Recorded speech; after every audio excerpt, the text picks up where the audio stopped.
So, nagbabalik na naman ang inyong kaigoy, no? Nagbabalik again sa atong mga kaigoy, no? Nagbabalik na naman yung kaigoy, tanawang kao sa inyong kaigoy.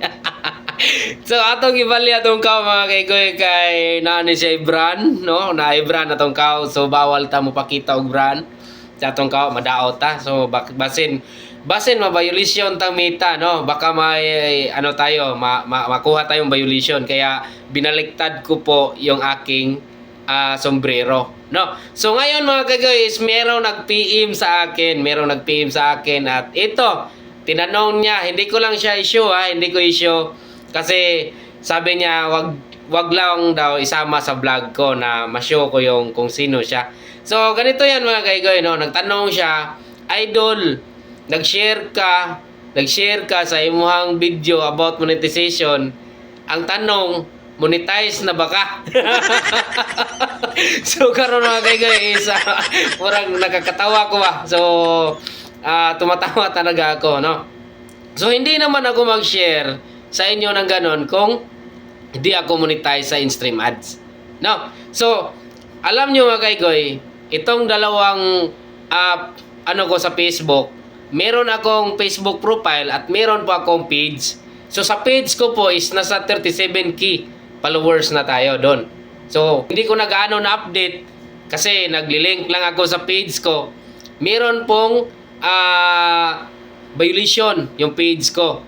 Kaya kung napansin nyo, dito ako laging nag-upload sa profile Facebook ko, no? Iba kasi yung profile at saka yung page, no? So yung profile ko, yung profile na Facebook ko, mga kaigoy, itong gamit ko, may earning din to. Kumikita din to ng konti.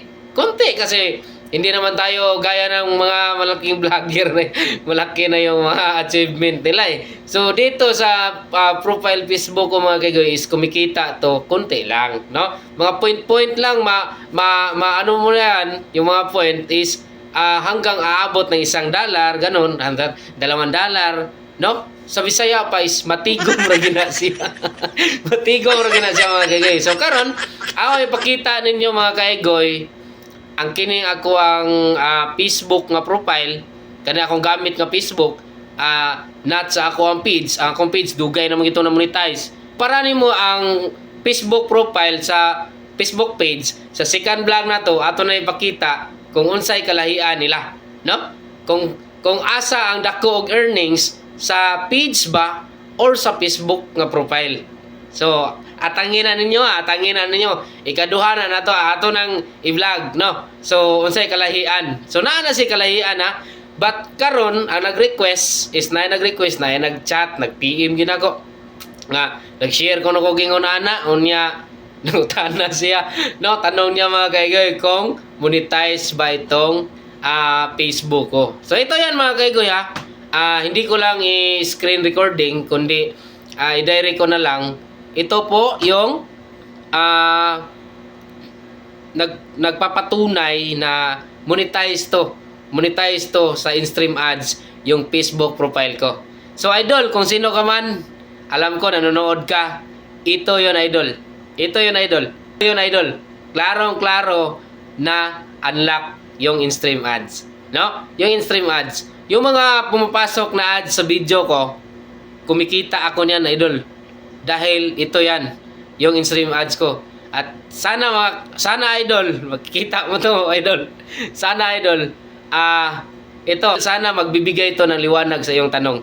So salamat idol, salamat sa iyong message, no? As long as na-share ko to. So monetize ako sa in-stream ads. So thank you mga kaigoy. Sa susunod, abangan nyo kung ano yung kaibahan sa page kumpara sa Facebook profile. So that's right. God bless atong tanan mga kaigoy.